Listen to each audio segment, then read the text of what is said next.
Nation Podcast, Wednesday, October 6th, 2021, and our longtime national nightmare has finally ended.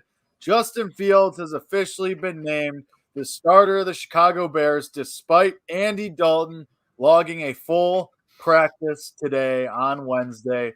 Justin Fields is, quote, the starter going forward. It's over. Justin Fields has been released from purgatory. He is the starter unquestionably. He is QB1. Andy Dalton is QB2. And Nick Foles is QB3. Matt Nagy announced that this morning in a press conference, just a mere 48 hours after reiterating, after doubling down, tripling down, quadrupling down that Andy Dalton would be the starter if he was healthy. 48 hours later, Justin Fields is QB1. And we have him for the rest of the season, Kevin. And the vibe around Chicago is pretty good right now. I mean, you're feeling pretty good. You're feeling a lot better about this Bears team, and you're certainly feeling better about the game going in against the Raiders on Sunday afternoon. You're feeling great because last episode too, Jake, you asked me what was it going to take for me to be legitimately worried that Andy Dalton would be the starter. And my answer was a full participant in practice. That's what was going to worry me about him being the starter. So the fact that he is a full participant in practice and the fact that Justin Fields was still named the starter means the whole injury thing is gone. This is purely a who's the better quarterback decision. This isn't because Andy's not healthy enough. You can wipe all that away. There's no debate. There's no ambiguity anymore. Justin Fields is your starter going forward. Let's move. Let's roll. Let's ride. That's what you have. And this is it's very, very refreshing. It's refreshing for us. It's refreshing for the beat reporters who have to talk about this every week. It's refreshing for the team. It's refreshing for the players. And it's refreshing for Justin Fields to finally know, okay, my coach has confidence in me. This is what's happening. This is what we're doing going forward. It's time to freaking roll. So it's to be quite honest, when I tuned in the press conference at 12 p.m. today, I didn't expect it. I really didn't. Yeah. I was thinking he's going to say, you know what, we're going to wait on the health. We're going to see game time decision. And I still had, part of my brain thought Andy Dalton could be the starter against the Las Vegas Raiders. Surely thought that could have been the case. I'm glad he had I don't know what it was. Ambition. I don't know what changed, but I'm glad it finally happened. Something must have clicked. He must have realized that it's now like this is what's going to save him his job, and it might have been a little bit too late, a little bit too late on it. But he recognized that this is what's best for the team, this is what's best for the organization, and what's best for him and his job going forward. Yeah, I mean, we've been saying all along that Matt Nagy would keep his job hinged on Justin Fields because Justin Fields gave you the best chance to win, and obviously winning gives you a better chance to win. And so you're at 500. Did I just say winning gives you a better chance to win? Yep. Winning gives you a better chance to keep your job is what I meant to say. Hey. And so winning gives you a better chance to win. That's also true. I mean, technically, I guess that's correct.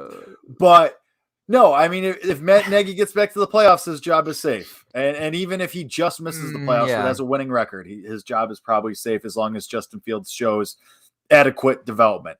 Probably. I won't bank on that because obviously Justin Herbert looked great last year and his coach still got fired. So who knows? But Matt Nagy knows that Justin Fields is the best avenue and is the best road to getting back to the playoffs. Makes your team better, as you've said. So, yeah, I don't know if this was coming to his senses more so than it was necessarily Monday happened. He said, yeah, Andy's the starter if he's healthy. And you got to figure somebody spoke up. I mean, you have to, right? Matt Nagy's ego is too big to just wake up and say, actually, you know what? I have to go back in this. I was wrong. And basically, you could strip away most of that sentence. Matt Nagy's ego is too big for him to admit that he was wrong. So there had to have been some outside source here. Somebody must have, Bill Lazor, some players, maybe both. Somebody had to have spoken up. So I'll start with Bill Lazor because I said this when I predicted that Bill Lazor would become the play caller. I also said, look, Bill is going to have some sort of say in who he wants to have running his offense because we saw it in 2020. This happened with Mitch Trubisky when Lazor started calling plays. The game after that happened, they switched to Mitch Trubisky.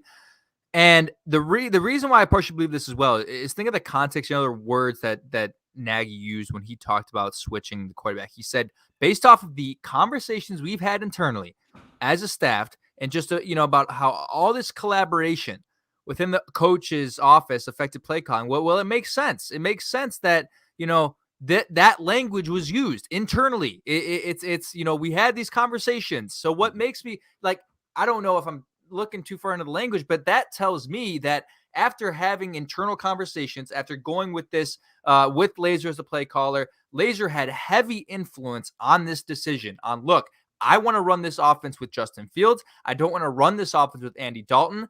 That's what we're going to do. And boom, and those internal conversations must have had an effect on Matt Nagy. There's that conversation, Jake, or there's the idea that, and I am reluctant to believe this because of the lack of football knowledge in the front office, but Ted Phillips or George McCaskey or even Ryan Pace saying, look, if you don't start him now, you're gone. You're gone. You got to make the move. Someone from up top. So I'll ask you, what more that did that influence come more the front office, that being George McCaskey, Ted Phillips, Ryan Pace, one of the three, all of the three, or internally Bill Lazor, John DeFilippo, the guys in the coach's office? I have to believe it was within the coach's office. I mean, my disdain for that big fat stooge Ted Phillips. My disdain for the higher ups and how personally, and I know a lot of people are with me on this, believe that the Bears and their high ups, the McCaskies, don't really care about winning. They care about their bottom line. And as long as those tickets get sold and as long as, those concessions get sold, and obviously Justin Fields sells more tickets. He puts asses in the seats. But, with this Arlington Heights deal and everything, I'm not inclined to believe that they're focused on the product on the football field. So I got to think it came from the coaching staff and possibly players as well, because, all you have to do is look at the quotes from some of the players, from last week. Robert Quinn had a quote that, oh my God, we scored a touchdown. We scored first. And he said he was jumping around on the sideline. Like, I don't think Robert Quinn is alone in that assessment and that feeling. So I think it came from more of a ground level, which is to say more on the field and on the football actually within the team. So, yeah, I mean, a long way of saying, I think it was the coaches. I think it was Lazor. I think it was the players. I think it was, hey, like, come on, man. Like, this is ridiculous at this point. And Nagy has prided himself since 2018 on being that player's coach and talking about the culture and building the culture and maintaining the culture. And maybe he came to a realization finally that the culture that he had once built is being ruined by this decision. Sure. We knew that from the start, and people from the outside knew that, but maybe he started to internally finally feel that once he saw the difference in the way the team played and the way the team reacted with Justin Fields under center versus with Andy Dalton under center. Maybe he noticed that difference and he thought, okay, this culture, the team is better as a whole, in that aspect with Justin's in the starter. And again, the reason why I hone in on that and the winning as well is because those are the things that are going to keep him around if that were to happen. The him being a play caller and his offensive statistics, that can all be thrown out the window. That can nearly be forgotten about by the time January rolls around and you have to make a decision on Matt Nagy. You are going to pinpoint the record of this year and the years past. You're going to pinpoint whether they made the playoffs. You're going to pinpoint the culture. Are guys happy? Is there a good relationship between the coach and the players? Is the locker room in a good space? Those are all the checkpoints, because at this point, we know the offense was terrible last year and years past, and they kept him around after 2020. So that tells me enough to know that those things don't matter when deciding whether he's going to stay around. So he finally, I believe, recognized winning is what matters. As far as saying my job, culture is what matters. As far as saying my job, Justin Fields gives me the best opportunity to do both of those things. That's why I'm doing that. Yeah, I also think that it might have been as the film, because Kevin Fishbain does an article on The Athletic every week of the all 22 and going through the all 22 angles and evaluating the performance and specifically the quarterback usually. And that article came out today. So maybe it's just as simple as they watched the all 22, they watched the rest of their film, and it could have been all the coaches saying, "Hey, Matt, like, look at this. Like, we can't do this with Andy. We can build off this and that with Justin." So it could have been that.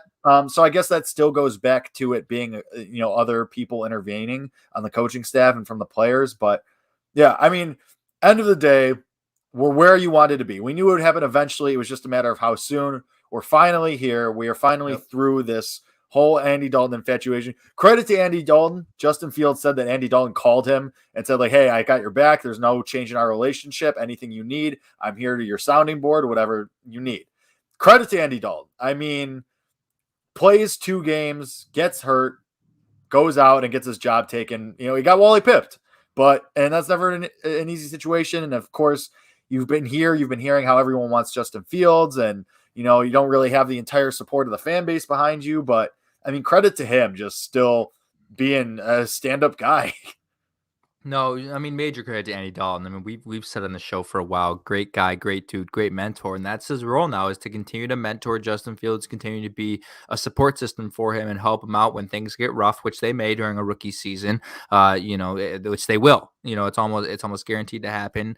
We already saw it happening in Cleveland. So as long as he's there as that support system and he's going to be there, then he serves value to some capacity to this team. I know Bears fans too have been donating to his charity. That's been freaking awesome. So you guys should donate to that, because he's a great guy, and he doesn't really deserve. Again, we've talked about how all of the quote unquote slander and disrespect he has gotten has been basically Matt Nagy's fault for putting him in that position. It's not his fault. It's not the guy's freaking fault for being out there those first 2 weeks and stuff. So all respect to Andy, but as far as what this does for the team going forward, like now you can really start to think about, the future of this team, not just in 2022 and 2023 beyond, but in 2021. This is a playoff contending team. There are 7 teams in the playoffs this year. Yes, the NFC West is really good. The Bears are either going to get in as the 7th seed or winning the division. There's no way they're getting 5 or 6 because there's really good teams in the West, and there's, they could still win the division, but it's probably more likely they would get that 7th seed. But this is a team that can win football games now with Justin Fields, and it brings a different kind of element to your team. And going forward, like the way I'm going to evaluate these games is going to be different, knowing that Justin is the starter, knowing that this is the team that you have, and you feel a lot more confident about where you're at, especially game 1, or not game 1. Yeah. Game 3 of him being the starter, game 1 of him being like the official starter, like the official quoted starter. You feel a lot more confident about going to Vegas with him. Yeah, you definitely do, especially after the beatdown the Raiders took at the hands of the Chargers just the other night. But also, I mean, to that point, this next stretch is going to make or break your season. I mean, you say this is a playoff team. We're about to find out, because you have the Raiders, who have a really good offense and have looked like a really good team. They do, yeah. So you have them on Sunday afternoon. Then you have the Packers at home. Then you go to Tampa. Then you have the Niners at home. Then you have the Steelers in Pittsburgh on Monday Night Football. Then you host the Raiders. Then you have the Lions. But not the Raiders. Who do they host? Or the Ravens. The Ravens. Ravens. Okay. Then you have the Lions in Detroit, which, I mean, you probably win that game. But then you have the Cardinals and the Packers again. And before you close out with the Vikings, Seahawks, Giants, Vikings again. So this next stretch, I mean, granted, this is most of the season, but even even the next, I mean, I would even go so far as to say the next 6.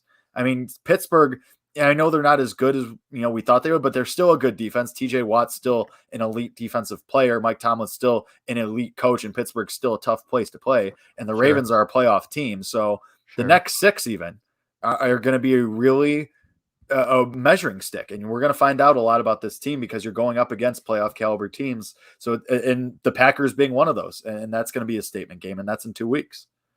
Yeah, that's true. And they do get lucky in those next 4. And what I mean by that is, like, they get to play San Francisco at home. San Francisco's only 2-2. They haven't impressed that much. You get to play Green Bay at home, versus if those 2 games are away, you got to go to Tampa Bay. That might be a loss, but they might have Tampa Bay figured out based off what we saw last year. You know what I mean? They might have Brady figured out, but they do get lucky with that schedule. But it's still, I think at this point, it's one game at a time. Let's go one game at a time here. And the focus now is looking at, okay, you play the Las Vegas Raiders. How can you beat them? And then you look at the Packers, who played the Cincinnati Bengals, who are 3-1, and the Packers don't have Jair Alexander this week, and maybe for a few weeks might get surgery on that AC joint. But so one game at a time. So let's look at Vegas here. All right, you're trotting out to Vegas, and people are going to look at the record and look at the numbers offensively and think, oh my God, Vegas is a good football team, man. They're playing really well. I wouldn't. I would take first. You have to take a deeper look at the way they've won games and sort of what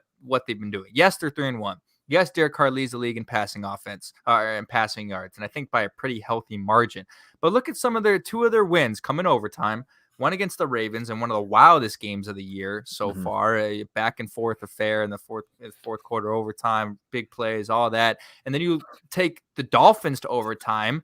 And then you win. I forget the other game. They won another game pretty handily, but then they lost. They got exposed by the Chargers on Monday Night Football. This Raiders team should not intimidate anybody. Does not intimidate me, does not intimidate probably most of the guys on that defense, does not intimidate many people at all. I'm not scared. Jake, are you? I mean, that like looking at their team and the ways they've won, it hasn't been convincing enough for me to be worried the Las Vegas Raiders. So I was worried before Justin Fields being named the starter. And I mean, I still might be a little bit worried based on who's the play caller. I mean, Matt Nagy didn't exactly confirm that Lazor but he's not going back. I agree, but also you're going to have to put up points. You know, no matter what this defense, and your defense is good, but we've seen them get gassed before. You have to you have to put up an offensive performance like you did, probably better than you did against the Lions. And so, yeah, the Raiders are probably more slightly above average than like an elite playoff team. I still think they're an above average team. And, you know, you still have to go on the road, you know, which the Bears haven't looked great on the road this season. That's fair. So, you know, I'm not worried. I'm less worried than I was. I think this is a winnable game, but I'm not saying like, oh, yeah, you definitely have this in the bag. No, you're right. And going to Vegas is one of the harder places to play too. You know, that has to be remembered as well. In a new Allegiant Stadium and that fan base, they're wild, but the Bears also travel well. So, but no, that is a factor. Doug Dyer in the chat though says, am I the only one that is now looking at our opposition secondaries from now on? And that's how I make my win decisions. Well, Doug, if you're doing that, let's take a look at the Las Vegas secondary. They're missing 3 of their cornerbacks and all 3 of them got hurt on Monday Night Football. I don't think any 3 of them are going to play. Where is it? I have it written down. Damon Arnett, I know, is out with an injury. Trayvon Mullen is out, and Nate Hobbs, 3 of their corners out. So they're still rocking with Casey Hayward Jr., who's really good, and then the other guy, can't remember his name. But this is a secondary you have to take advantage of now. You're missing 3 of your top corners. You have to go after Allen Robinson and Mooney and expose that secondary. I mean, they haven't been a great rush defense. They're allowing 132 rushing yards per game, but you know, with the amount of injuries they have in the secondary, go after it and open it up. And we know Justin Fields is according to Next Gen Stats right now, the most aggressive quarterback in all of football, meaning he's looking for the big play. He's going downfield. The check down's open. No, we're going deep. He's going to take advantage of that injury in that hampered secondary in Vegas. I really think he will. The thing is the play calling and what you do offensively is going to have to, like, this is going to be a big game where you show that you can make adjustments week to week, because the Lions are bad. They have one of the worst defenses in the league. They're a bad team. So you can get away against the Lions. You can get away with going max protection and keeping 7 blockers and keeping extra tight ends on the line to block and, you know, deflect the pass rush. Against the Raiders, you know, you're going to have to go. You can't just send just the wide receivers out on routes, because yeah, the Lions, even though some guys might be double covered, it's going to be soft coverage. They're not going to be able to keep up with Darnell Mooney and Al Robinson. And yes, I know Justin Fields has an elite deep ball. And yeah, I know he made some really, really good passes that were basically perfect. So the thing is, though, you can't count on those perfect passes every time. This is a big week for the offense, for Bill Lazor to show the ability to make those adjustments week to week and situation to situation. So if I see that, I'll feel a lot better. But if you think you can get away with the same things you did against the Lions, that if you could get away with the same things against the Raiders that you did with the Lions, then I'm not going to feel great about that, because they are different teams and it's a step up. It's a step up from the bottom of the barrel where the Lions lay. Yeah, yeah, it is, but still, yes. Okay, there's fairness to that. But the thing you talk about, you know, having to score points and having to do it and having to prove that. Well, first of all, you have to prove it in the first half, because this Raiders team has been abysmal in the first half, and they've been very, very good in the second half. They're like 6th in the league, I think, in points scored in the second half with 15.2. I think I'm pretty sure they said this on Monday Night Football. I have to double check on it. They've been down 14 plus points in 3 out of the 4 games, and they've won 2 of the games. They've been down 14 plus points. They lost against the Chargers when they were down 14. They're going to need to get off to a hot start and make it an insurmountable lead, because this Raiders team has a knack for going down early but clawing back. So you got to get up big like the Chargers did in the first half, get up to a 21-7 lead, 21-0 lead, and then hold that. So what I would advise too, though, is like, okay, let's say we do see it in the first half. If we score 21-0, you know, and I don't know if Bill Lazor has done this in the past. I'm trying to think of some of the games that he called. I don't think he has, but don't take that foot off the gas pedal, because we know traditionally in the very few times that Matt Nagy had gotten off off to a large lead in his time in Chicago, he would take his foot off the gas pedal. And he did that in Kansas City as well when he was the offensive coordinator. If you're going to go up big against this Las Vegas Raiders team at home where the momentum can change extremely quickly, you need to keep that foot on the gas pedal after halftime. Don't go trotting into the locker room if you're up thinking, okay, this game's on lock. We're up 14, we're up 10, whatever, with a great defense. Yeah, you feel good of where you're at with this team and what you have if you go up big at halftime. But because of what this team has done throughout the year, you have to go off in the second half as well. You have to keep that foot on the gas pedal. So big lead and then keep it rocking after that. That's the formula.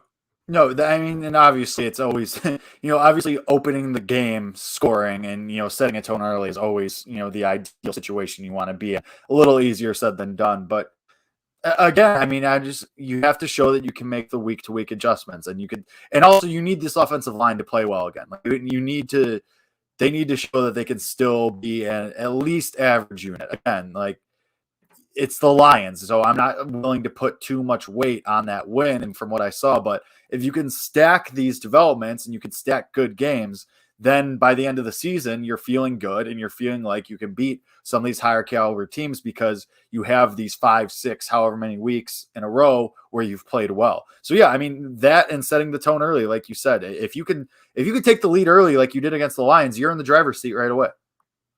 Yeah, you're 100% in the driver's seat. And look at this Vegas defense as well. They have allowed 27 points in 3 out of 4 games. So this is like I already mentioned the other stat. This is a vulnerable defense. You're going to be able to score points. And where does that happen? Yes, they've been getting deep shots, but the Las Vegas opponent red zone scoring percentage is 88.89%. 88.8. When opponents get into the red zone, they're allowing a touchdown 88.89% of the time. That's absurd. They're allowing points, not touchdowns. They're allowing points. Yeah. That like you have to. So how does that happen? Okay. I just tweeted this, Jake. I said, PSA, Jimmy Graham is more valuable to this offense than Cole Kmet. And I will stand by that. I will stand by it. That was the case last year, and it becomes the case this year, especially with a rookie quarterback, because Justin Fields is extremely talented, but Jimmy Graham should be every rookie quarterback's dream once you get to the red zone. One-on-one on the outside. It doesn't even have to be a perfectly thrown ball. Put it up there in a place where you can come down and get it, and it's a touchdown. That should be, and I said this last week, one of the 3 plays you're running from inside the 20-yard line or inside the 15 or inside the 10 is a one-on-one fade to Jimmy Graham. I don't know why they haven't. It might be the worst start to Jimmy Graham's season in his career. He's not getting targeted. He needs to be targeted. He is more valuable to that offense. If you want to score touchdowns against the Raiders, they're allowing 88.89% red zone scoring percentage. Do it with Jimmy Graham. That is your easiest lock to score. Is a Jimmy Graham fade ball, Allen Robinson slant, or some sort of Justin Fields design run. Those are your 3 dynamite plays in the red zone. They have to utilize Jimmy Graham. But what do you think of that statement? Jimmy Graham more valuable to this offense than Cole Kmet. It's a hot take, but I stand by it. Tell me how else Cole Kmet's been valuable to the offense. Jimmy Graham hasn't been able to see the field this year. Yeah, so, but that's not his fault. They've both been nothing this year. So, that's on, Bill Lazor to get them some action. But, there's part of it. There's a lot of that in what you said is true. Jimmy Graham should be a great option for a rookie quarterback, a nice safety blanket. Is Jimmy Graham currently, as of today, October 6th, Wednesday, 2021, right now more valuable to this Bears team? Yeah, probably. But long-term, you need to get Cole Kmet these reps. You cannot have another second-round tight end just go by the wayside and go to waste. You can't. So if you're asking me, would I rather the reps go to Jimmy Graham or Cole Kmet? Kmet. But, yes, you need to utilize Jimmy Graham because that is a weapon. That is something that you're neglecting to use, and you need to use all of your weapons because this is the Bears offense and there aren't a ton of them to come by. I think Jimmy Graham's allergic to dropping the football. Like, when was the last time Jimmy Graham dropped the football? And the one play that sticks out to me too from this year is that play they ran, I think against LA, that little 10-yard, it was against LA, like 10-yard fade route. It wasn't to the end zone. They're in the red zone, I think, and they just targeted Jimmy Graham one-on-one with Jalen Ramsey, and he was blanketed, and he just came down with it easy. Like, I don't know. And these are all things that are that could change, that are pending to change, right? Whether, based off of what we see from Bill Lazor and the more we see from that. But to me, like, the importance for this team going forward. Like, we know that this offense can be effective and has been ineffective as well with Cole Kmet in there. He's not an influential piece to the offense. He's not the reason they're not going to score 30 points when, like, if he has a bad game, the Bears aren't, fluid on offense. That's never been the case. That's not the point. So where does the value come then? If that's the situation, if he's not, moving you from the 20 to the 20, it comes from inside the 20. It comes from 20 to the end zone. And if that's where your value is for tight ends, which normally it is, then it's Jimmy Graham. So that's my line of thinking. And I just wanted to pair that with that Vegas stat, because Bears should be able to get into the red zone. They will. They did last week. And last week they chose to run. Maybe they don't get the running opportunities as much this week. Maybe they don't want to do it as much with Damian Williams, versus had it been Dave Montgomery. So if they're going to go to the pass in the red zone, you have to go after Jimmy Graham. You have to target those big receivers against their, smaller corners and use that size advantage to your advantage. So speaking of which, do we think there's going to be more of a passing element this week because Montgomery's out? So for those of you who don't know, David Montgomery's out 4 to 5 weeks. So he's out at least a month. And, he's expected to be back, which is huge because that knee injury looked really bad at the time. And, we've talked about how Damian Williams is more than a capable backup. But, do you think they still try to ground and pound as much? Because, Damian Williams, I think he's good. I think he's going to keep do more than a fine job. But David Montgomery, we've seen, doesn't go down on first contact, just drags guys with him, has been better about his speed as far as breaking off some of these longer runs. Damian Williams, he's not as strong, I guess would be the word for it. He's not as, I don't know. He's not a star like David Montgomery. Yeah. So I'm just wondering, and this might be just part of a confidence thing with Justin too. Maybe now you're a little more comfortable with him after that showing against the Lions and you feel like you can do more with him. But do we think there's going to be more of a balanced element to this game? I think there has to be, right? Well, I don't think Damian Williams is going to get 23 carries. That's what Dave Montgomery got last week. I don't think he's going to get 23. I think you will see more balance. Justin Fields threw the ball only 17 times against Detroit. So you're definitely, I would say you'll see over 30 pass attempts, and you'll see probably around 30? 25. Yeah. I would say so. Again, I told you what's going on with the secondary of the Raiders as well. You can expose them a little bit, and their linebackers are our old friend Nick Kwiatkowski. They're nothing special as well. You can open some things up underneath as well. So they're going to pass the ball 30 times, I think. Third game with Justin Fields, acclimated. He's ready to go. He's watching film with his dog Uno instead of going out to dinner with his parents. He's ready to rock. But I don't know if I believe that. I believe it, but go to dinner with your parents. I don't know. It's a good quote, but I know he wouldn't lie about that. I don't know, man. He wouldn't lie. I don't think he'd lie, but I think there might have been a little bit of fibbing. Maybe a bit of fibbing. I believe that, because then what did he say? His parents went out and celebrated without him. I don't know about all that. That seems like a little bit of a stretch. Yeah, that part was. Yeah, I don't know. I'll believe it though, because it sounds great. Because he's focused on the game plan. It's a great quote. So we're gonna believe it's true. But as much as I say, yeah, they're gonna throw 30 plus times. Don't undermine the ability of this backfield with Damian Williams as well, and with Khalil Herbert. And not at all. No, you're still going to have a very effective running game, or you should. But theoretically. So, and this goes back to what we talked about on the postgame show, Jake. Okay, you're not as confident in what you have, and rightfully so. Sure, Damian Williams is a great filler, and you should pick him up on fantasy because he is going to score you points. Justin Fields is that third runner or second runner. He is. I'm gonna hammer this in until he gets 6 designed runs a game, until he gets 6 rushes a game. He can be that third runner. He can be that fourth element, technically, to this running back, or to this rushing offense that you have. Utilize it. And maybe this is the perfect timing to do that because you don't have Dave Montgomery. Now you can start to think about how to utilize Justin Fields in the running game. I think that's just something they're going to have to turn to, especially if early on they're not having as much success with Williams or Herbert. If they're not having a lot of success running with Herbert or Williams, I don't know if they're going to necessarily draw up a bunch of plays for Justin Fields. But you love this Justin Fields running narrative. You're obsessed with this designs runs for Justin Fields. I'm so obsessed. But do you understand why? Do you understand why? I get it because he's an athlete and he brings that element. But like I said on Monday, you got to understand the situation. Like right now, it's more important to have him get a rhythm as a passer.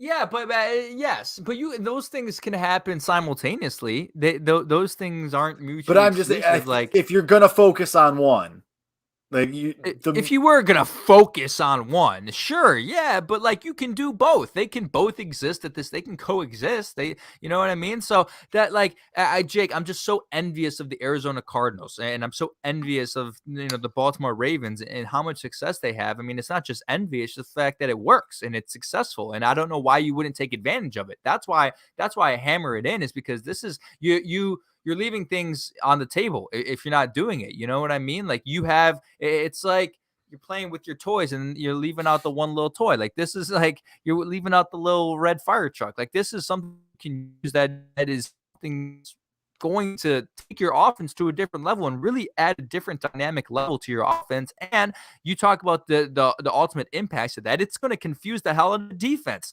at the end of it as well. They're not going to know what the hell is going on. Once you establish that design run, it's going to make linebackers' life a whole hell of a lot harder deciding whether they have to hold to that running back or go after and spy Justin Fields. You know what I mean? So that like it has impacts further than just, the rushing yards that he would be able to get from that. That's what I'm saying. Yeah, I mean, I guess I just look at it this way. I look at it as a Bears fan, I'm at 24 years on earth. I'm used to offensively all of the toys not being used and the entire meal being left on the table, as opposed to just some things being left on the table. So I look at it this way. Like, I'm willing to look at it, okay, baby steps. Like, let's get in a rhythm. Okay, let's get the passing game ready. Let's get the chemistry going. And then, in 2-3 weeks, then we can start doing the fancy stuff. Let's just get the base set. Let's get an offense set in general. And then we can start getting fancy with it. I'll take the adequate offense for right now. I'll take the adequate passing game for right now. I'll take the 15 plus, the 20 plus yards attempts down the field. Then talk to me about the fancy, the designed runs that open things up and, tricking the linebackers. Just give me an offense first, and then we'll go from there. Okay. Fine, Jake. I know it's boring. I know it's the worst thing. It's such a boring take, but I'm willing, as my, I look back as a Bears fan, I'm just willing to take the basics right now. And then I'll wait for that. Get. Yeah, exactly. I'll take what I can get for now, and then we'll go from there. But, this is a winnable game, and this is going to tell us a lot about the Bears, and this is going to tell us a lot as far as gauging this team and where they're at. And I do hope we do see, some fancier stuff, and I do hope we get, you said over 30 plus pass attempts. I would love that, and I just think it's a big jump from 20 to 30 plus, and hopefully you have the ball enough to make that a reality. But again, I'm just hoping to see, a little more pizzazz, I guess, a little bit more, just as far as routes, and we saw with the deep routes, but maybe send an extra, send a tight end out on a route instead of having them both back for blocking. Maybe you feel good about the offensive line against the Raiders pass rush, and you feel like you don't have to give Justin Fields that max protection. But we'll see. I mean, outside of designed runs for Justin Fields, like what's your biggest thing that you're looking for out of this game, out of the offense specifically? Allen Robinson, targeting Allen Robinson. That's the number one thing I'm looking for. I already talked to you about all this hammering about Jimmy Graham, and now you're going the opposite way to Allen Robinson. Well, no, I didn't want to reiterate about Jimmy Graham. I mean, that was already a point I made. But let's, Allen Robinson. I think the last time we played Vegas, he scored a touchdown. He might have scored 2 that game. He had a real good game back when Chase Daniel was the quarterback. They played in London. You remember that game? I think I don't remember if he had 1 or 2 touchdowns. He only scored once. It was a really nice play. But like I talked about the secondary, they're injured, they're down. Allen Robinson hasn't been getting the targets, but his yards per catch has been really good. This is the perfect time to get into that rhythm. We know that connection is there. It exists between Darnell Mooney and Justin Fields. Let's get that connection even stronger between Justin Fields and Allen Robinson. Let's target him a whole lot, especially in the red zone too.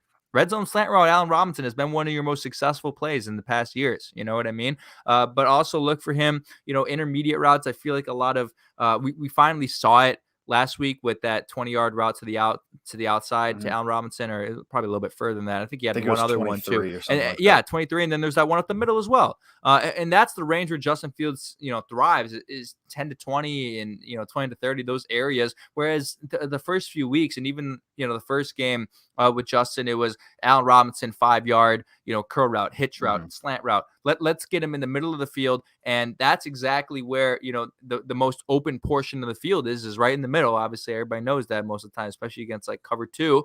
Get after that, hit him in the middle. I'm looking for Allen Robinson to have a huge day. It's maybe tied into my bold prediction later. Maybe, just maybe. You have to go after him. You have to build that connection, that rapport with him. They're gonna have a bigger day. Him and Allen Robinson, Justin Allen Robinson, gonna have a bigger day than him and Darnell Mooney this week.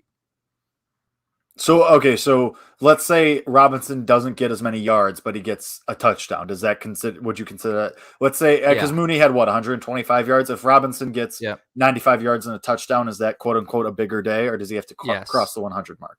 No, it's a bigger day. Touchdowns are important.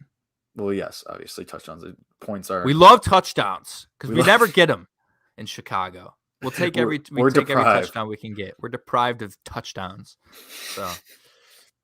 No, I mean, I agree with you. Allen Robinson, if you want to be a playoff team, Allen Robinson is going to be a big part of that. I mean, just to answer my own question, not only Allen Robinson, but just a diversification. We talked about on Monday how Fields had just over 200 yards and 120 of them came from Mooney. Like, you need to spread the ball around a little more, and that'll come from throwing more, obviously.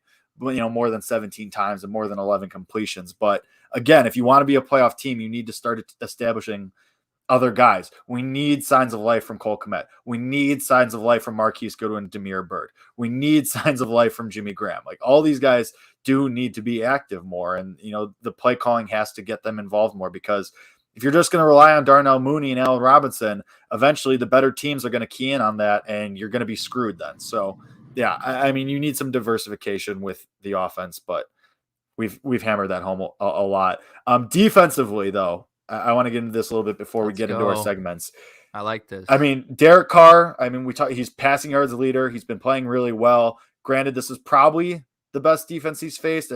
I think the Bears are better than Pittsburgh. Obviously, the Pittsburgh has the better singular player, but I think overall, I mean, it's not this year. Not this year. I don't think TJ Watt has more than 2 sacks.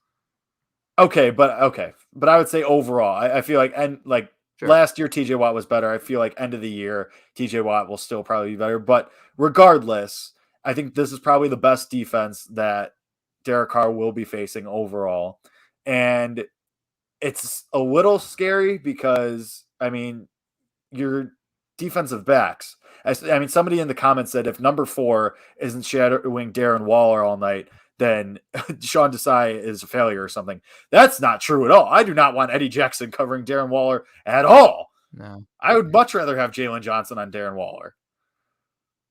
Well, yeah, I mean, Jalen, that will probably only happen a few times and in the red zone. But Khalil Mack be able to even Roquan Smith, I'd rather have on Waller. Yeah, I do not want Eddie Jackson on Darren Waller. Roquan Smith, that's what I meant. Also, I was fucking wrong. TJ Watt has 5 sacks and 2 forced fumbles. So yes, he is the better player, a better singular player. I was stupid I didn't think he was. I thought he was injured, so I didn't think he had that many sacks. But Kevin, anyway, that's what I'm here for, to help you. Yeah, I'm here to help you. Thank you. I appreciate that, buddy. I appreciate that. But yeah, I mean, Waller scares you, but really, if I'm being completely honest, he's really the only offensive threat on that team that scares Nobody else scares. I mean, Henry Ruggs can blow the top off your defense at some point. Josh Jacobs has been terrible. Vegas offense is second to last in the NFL in rushing yards per attempt. They're allowing 3 sacks per game. And if you watch the Chargers versus the Raiders on Monday Night Football, Joey Bosa was having a damn field day. They got some issues at left tackle, and both of their tackle spots are very vulnerable. And the way this Bears defense has been playing, leading the NFL in sacks, I have every reason to believe they're going to put a little bit of pressure on Derek Carr, get after him a little bit. Mm-hmm. So, limit the deep play. Derek Carr and that Raiders offense, like they like to go deep. They like to hit that big old, deep ball to Henry Ruggs and Brian Edwards at times, and then Darren Waller and things like that. That's where I think, they can, and based on what we've seen so far this year, the Bears have been better at limiting, deep ball plays after the first 2 weeks and after week 1 especially. Sure. There hasn't been too many explosive plays that have really struck stuck out to me. So that's where it starts, because I mean, I think they'll stifle this front seven, or stifle the rushing attack. I think the front seven will stifle the rushing attack of the Raiders. They don't pose a legitimate threat to me. But you have to look at the injury report. Akeem Hicks did not practice with that groin. Khalil Mack, I think, is going to play. Did not practice because of it was a foot sprain, and then there was something else, ribs. Well, there was ribs. So we saw that last week, though. Didn't practice. It's one of those things where don't push anything. Let him get healthy. He'll play on Sunday. I'm not worried about that. But they should dominate. They should dominate in the trenches. That front seven's too good against this Oakland, offensive line is extremely vulnerable.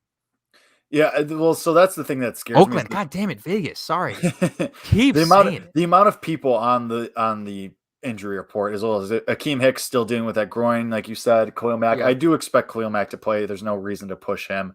It does suck that he's not practicing, and he's already back in the spot where he's probably not operating 100% for the third year in a row now.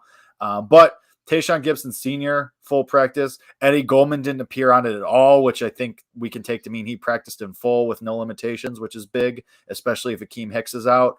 So, but also Joel Iggy appeared on there, which isn't great. But you did get Tayshaun Gibson Sr. back. What do you mean? It matters. I mean, it matters. I know the rushing attack sucks. Matter. The rushing attack sucks. I agree with you. But it's always better to have your top guys in than not. Like, Robert Quinn's been playing awesome. And if Khalil Mack's not at 100%, okay, Robert Quinn has been picking up some of that slack. Okay, Alec Ogletree's been playing well. And, Joel Iggy's a backup anyway, so you might not miss him as much. But it's still, I mean, Akeem Hicks, we've talked about over and over how he's irreplaceable on this offense. Eddie Goldman getting him back. Yeah. Fingers crossed that you get him back and he doesn't pop back up there tomorrow. But obviously getting him back is big. And Mario Edwards continues to kind of get, back up to speed. And what's his face? Tonga? Blackson? No. Nichols? God, who am I? Front seven?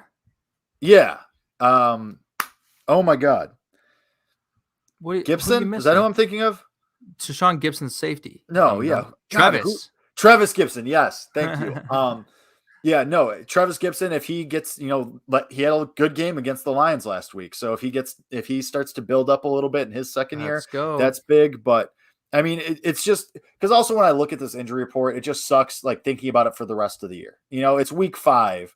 And Akeem Hicks has been on the injured list almost every week, it feels like. Khalil Mack's been on there almost every week. Eddie Goldman, this is his first week not appearing on there. So it's just like, can't we just have a little bit of, can't we make it to like the second half of the season before guys start randomly popping up on the injury report? Because obviously it's the NFL and guys are going to be injured and banged up. But it's week 5. Like, can we get a little bit of a break here? Would be nice, wouldn't it? It would be nice to get a little bit of a break, but it could be worse. It really could be worse, knock on wood. You're dealing with a lot of little things, a lot of things that aren't, that might linger, but aren't going to, for sure, we are for sure out for 3 to 5 weeks, or other than Dave Montgomery and, the few guys you have in IR from the start, that being Tariq Cohen and Danny Trevathan. You're fine where you're at with that injury list. I'm not too worried about it. And I already talked about how the fact that, Eddie Goldman played last week, and I think it was evident, how that front seven can still be dominant without Akeem Hicks. And we're at that point. He's not as influential as he once was. With Eddie Goldman healthy, with Mario Edwards and Bilal Nichols there, you're going to be able to live without him for as long as he may be out. So I'm not worried about the injury report. It doesn't press me too much. Let's do a little game, though. You want to play a little game, Jake? Let's play a little game. Now, a new game.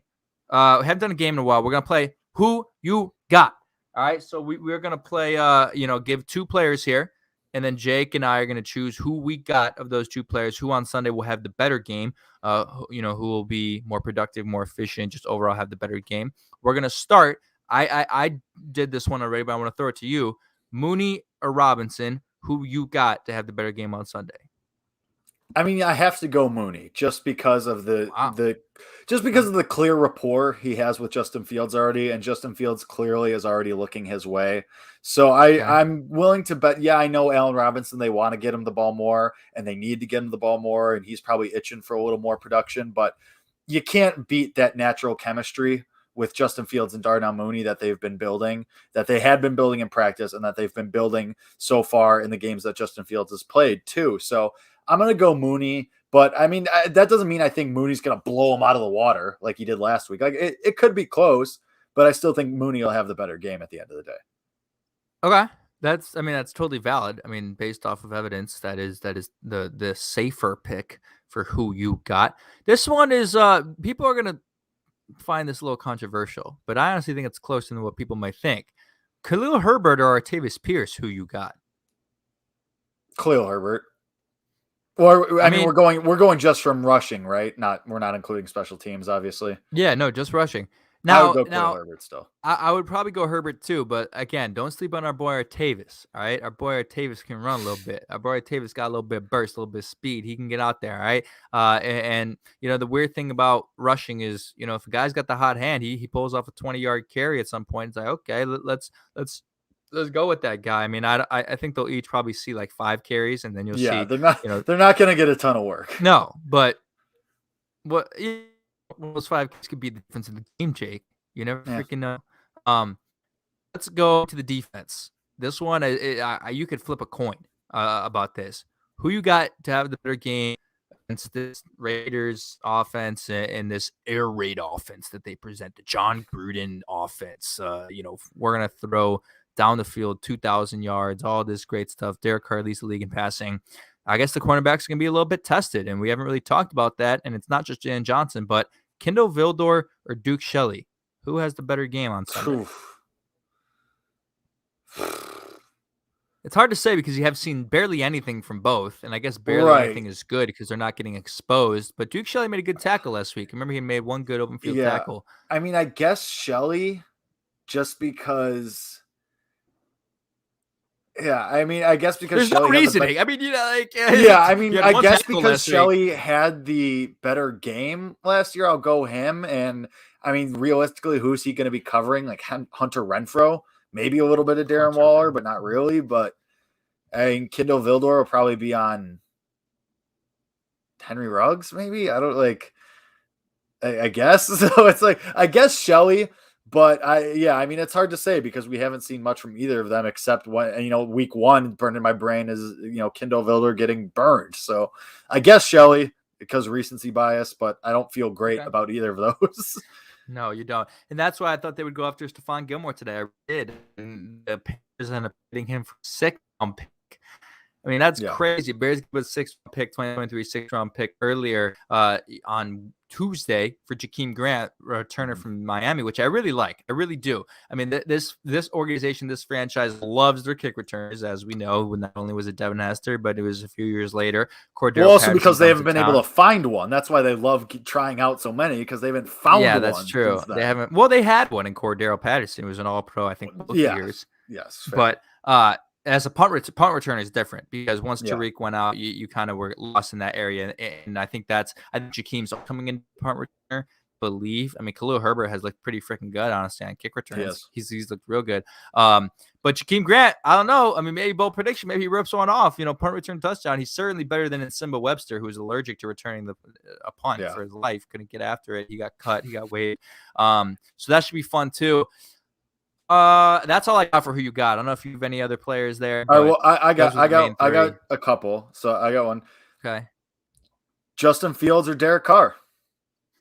Yeah, so I knew this one was going to come up. I'm going to go I'm going to go Justin Fields. Of course. You wanted to go the other way. I saw you don't feel good about saying it. No. I wanted to go the other way, but I do think that the pressure presented to Derek Carr from a, not mental pressure, physical pressure from that defensive front is going to have an impact on him. I mean, I watched that Chargers game and I really can't get that out of my mind. I mean, they were getting after him play after play, and it really affected, the way he wanted to operate on offense. They scored only 14 points. I want to check his stats. Raiders versus Chargers. I want to see what he had overall. Well, Joey Bosa said after the game that Derek Carr can't handle pressure, and if you pressure him a little bit, he crumbles. He said that? Joey Bosa said that. He said that right after the game.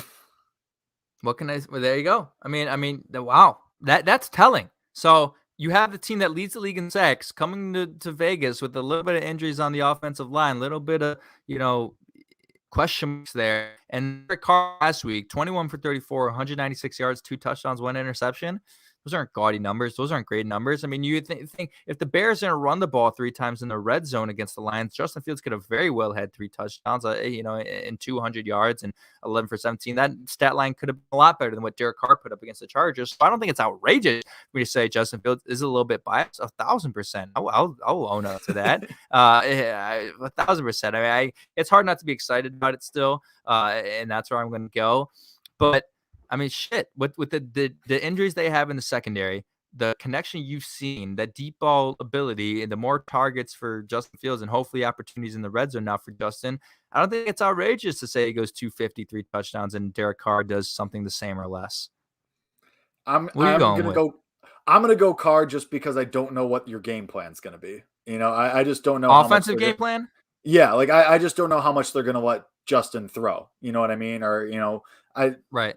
We've seen one atrocious game and we've seen one pretty good game against a terrible team. So that's just my thing. I don't know if they're going to just go run again, or if they're going to try and let it fly a little bit. So I'm going to go Carr just because he is the passing leader. He's kind of in the fringes of that MVP conversation 4 weeks in. So, I mean, I just have to go through the whole season sample size with Carr, but I do think Justin Fields has the potential to have a really, really good game here. And I'm sure that'll come up in our bold predictions. So I'll give one more who you got.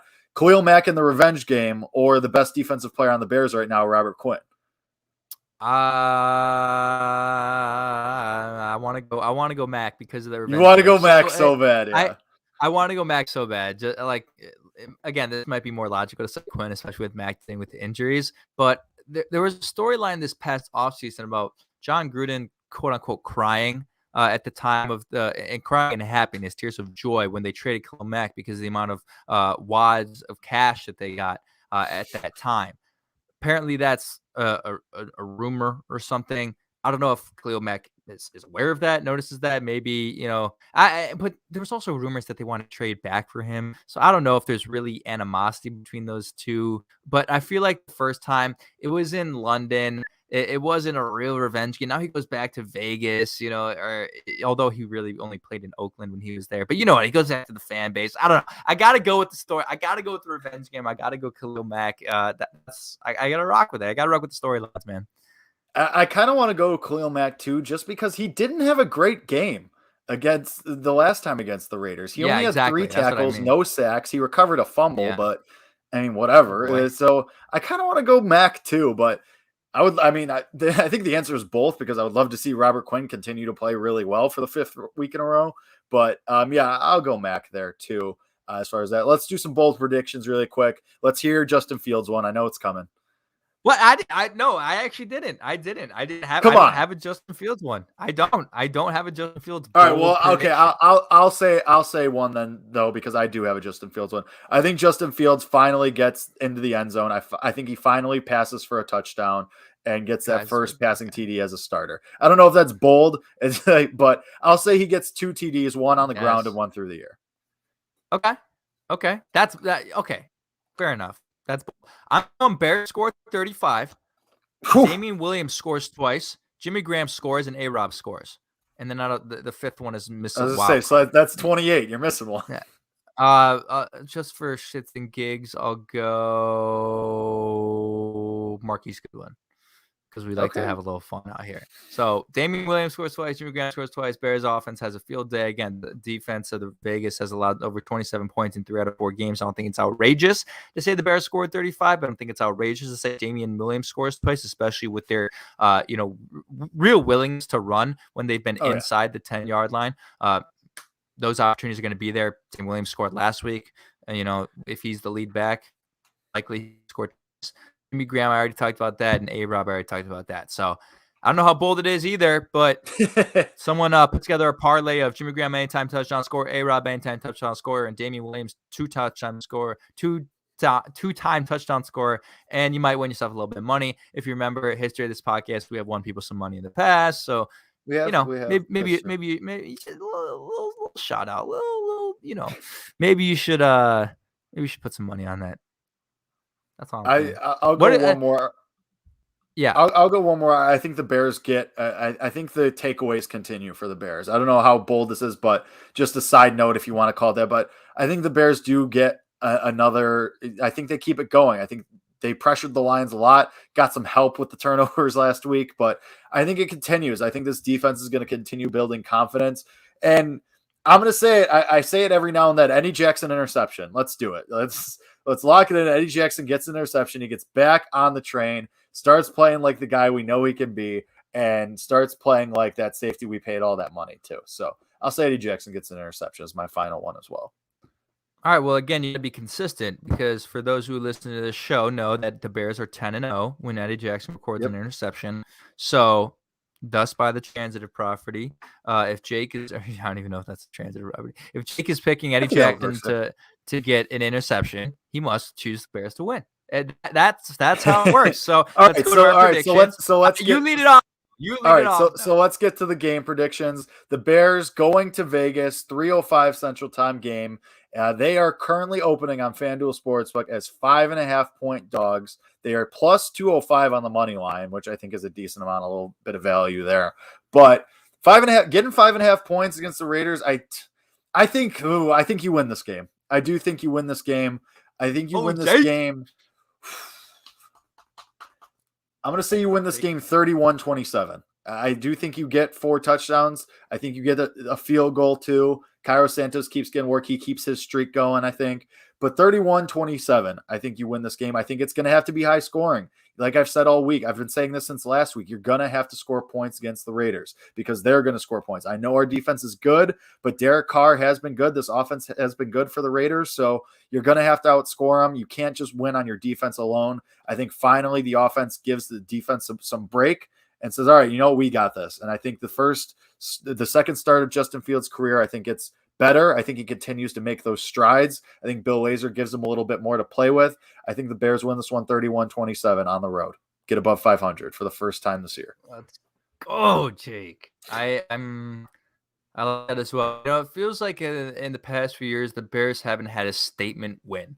One of those. Well, that's not true. The statement win against the Buccaneers last year. That was absolutely a statement win.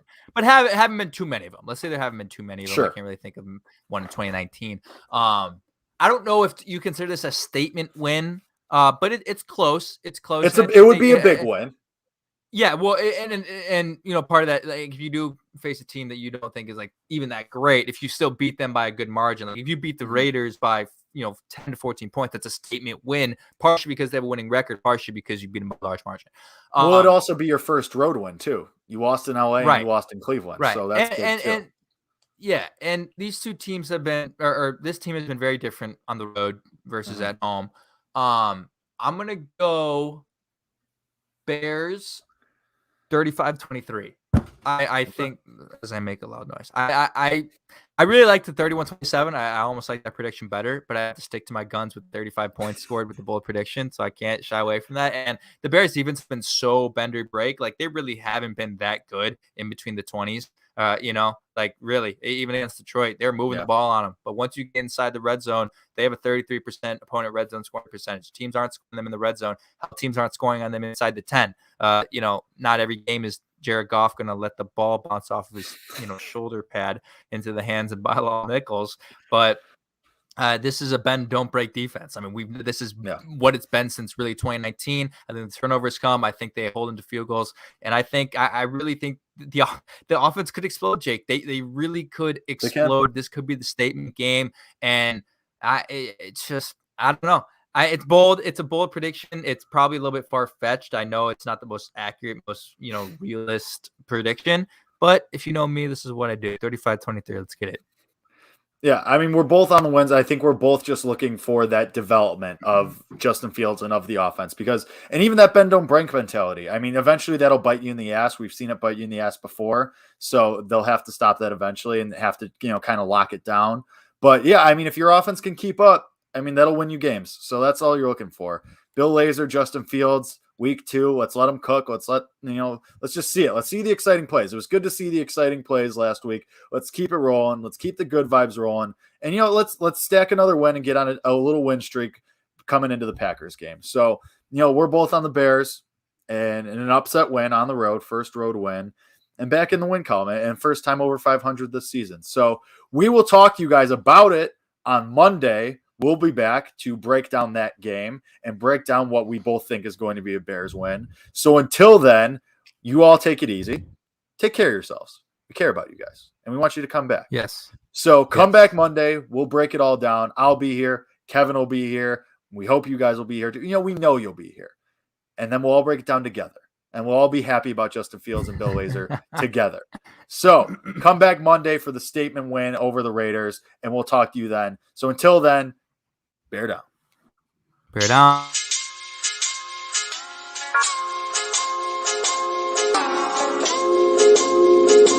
Bye.